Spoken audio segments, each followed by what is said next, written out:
তো আপনাদের সকলকে আমার আজকের ভিডিওতে স্বাগত জানাই। আমরা অনেক সময় যখন অডিও ব্যবহার করি বিভিন্ন অ্যাপসে এডিটিংয়ের জন্য অথবা যে কোনো কাজে, তখন আমাদের অডিওটা সাপোর্ট দেয় না। অনেক সময় সাপোর্ট নট সাপোর্টেড দেখায়, অনেক সময় একেবারে অ্যাপসের থেকে বেরই করে দেয়। তো সেখানে সমস্যা কী হয়, তো সেটা আমরা এই ভিডিওতে আলোচনা করবো এবং সেই সমস্যাটার সমাধান কী সেটা আলোচনা করব। তো একটা জোরালো সমস্যা নয়, সমস্যাটা হলো ভিডিও বা অডিওর ফরম্যাটটা আসলে ম্যাচ খায় না। যে ফরম্যাটটা আপনার অডিওটার মূল ফরম্যাট সেটা ওই অ্যাপ্লিকেশনে সাপোর্ট করে না।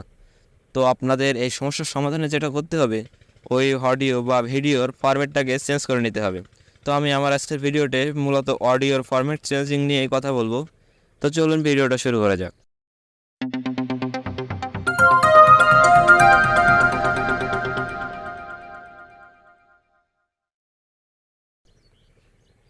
তো ভিডিওটা শুরু করার জন্য আমরা যে কাজটা করবো, এখান থেকে আমরা যে অ্যাপ্লিকেশনটি ব্যবহার করব সেটার নাম হলো অডিও কনভার্টার। তো এখানে দেখতে পাচ্ছেন স্ক্রিনে অডিও কনভার্টার লেখা অ্যাপসটি এখানে আছে। তো আপনারা এখানে ব্যবহার করতে পারবেন, এটা গুগল প্লে স্টোরে অ্যাভেলেবেল আছে। তো এখান থেকে আপনারা ব্যবহার করতে পারবেন। আমরা একটা অফলাইন অ্যাপ্লিকেশন ব্যবহার করছি, তার কারণ এটা খুব একটা গুরুত্বপূর্ণ বা জোরালো কোনো কাজ না, কোনো অডিও বা ভিডিওর ফরম্যাট চেঞ্জ করা। তো এটা আমরা সিম্পলি অফলাইনেই করব। তো অনলাইনে না করাই ভালো, কারণ সিম্পল একটা কাজ। তো এটার জন্য আমরা যে কাজটা করব, আমরা প্রথমেই প্লে স্টোর থেকে এটাকে ডাউনলোড করে নেওয়ার পর এখানে আমরা ওপেন করবো। এটাকে ওপেন করার পর এখানে আপনারা দেখতে পাচ্ছেন অনেকগুলো অপশন আছে। তার মধ্যে এখানে প্রথম যেটা লেখা আছে কনভার্ট ফাইল। তো এটা দিয়ে কাজ এবং বাকি যেগুলো আছে সেগুলো হলো সেটিংস এবং ওদের অন্যান্য অ্যাপস সম্পর্কিত। তো এখানে ক্লিক করে দেবো। দেওয়ার পর আপনারা দেখতে পাচ্ছেন অনেকগুলো অডিও আমার ফোনে থাকা অডিও শো করছে। তো আপনারা এখান থেকে আপনাদের যে অডিওটার ফরম্যাট চেঞ্জ করতে চাচ্ছেন আপনারা সেটাকে সিলেক্ট করে নেবেন। তো আমি ধরো এখান থেকে আমার একটা অডিও আছে, এখান থেকে এই যে অডিওটা, এটা আমার M4A-তে আছে। তো এটাকে আমি MP3-তে কনভার্ট করে নেব। তো আমি MP3-তে কনভার্ট করার জন্য এটার উপর ক্লিক করলাম। করার পর এখান থেকে আপনারা দেখতে পাচ্ছেন অনেকগুলো অপশান এখান থেকে আছে।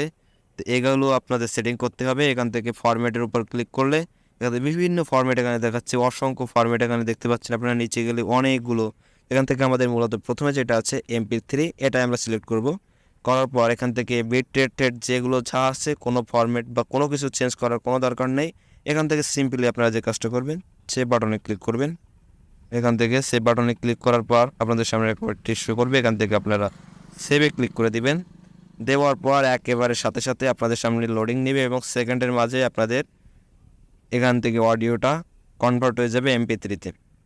দেখতেই পাচ্ছেন সাথে সাথে কত সহজে অডিওটা কনভার্ট হয়ে যাচ্ছে, আপনারা দেখলেই বুঝতে পারছেন। এজন্য অনলাইনের কোনো দরকার নেই, অফলাইনে খুব সহজভাবে আপনারা করতে পারবেন।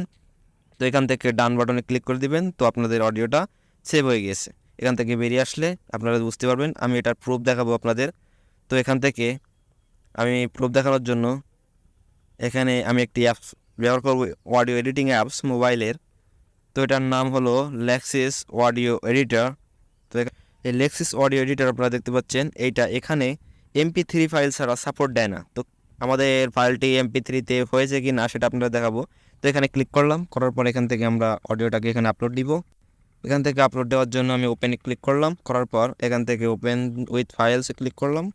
করার পর এখান থেকে আমার অডিওটা এখানে অডিওই আছে। তো এখান থেকে দিস উইকে ক্লিক করে দেখতে পাচ্ছেন আমি যে অডিওগুলো এখানে রেখেছি সেগুলোর মধ্যে এখানে দেখতে পাচ্ছেন এই যে এই যে দুটোই হলো আমাদের সেই মূল অডিও। তো এই দুটোই আমরা এখান থেকে ফরম্যাট চেঞ্জ করেছি। তো এটা হলো প্রথমটা, এটা হলো মূল ফরম্যাট এবং পরে যেটা দেখতে পাচ্ছেন এইটা হলো আমরা পরবর্তীতে চেঞ্জ করেছি। তো দেখি এখান থেকে এইটাকে আমরা ফরম্যাট চেঞ্জ করেছি। তো এইটার উপর ক্লিক করলে দেখবেন এটা অবশ্যই সাপোর্ট দিবে। এখান থেকে ক্লিক করলাম, করার পর এটা সাপোর্ট দিচ্ছে। তো দেখতে পাচ্ছেন এটা সাপোর্ট দিচ্ছে, সেহেতু এটা MP3, এটা সব জায়গায় আপনাদের সাপোর্ট দিবে। তো যদি ভিডিওটা আপনাদের ভালো লেগে থাকে, যদি ভিডিওটা শিখতে পারবেন, তাহলে আমাদের চ্যানেলটিকে সাবস্ক্রাইব করে আমাদের পাশে থাকবেন। ধন্যবাদ।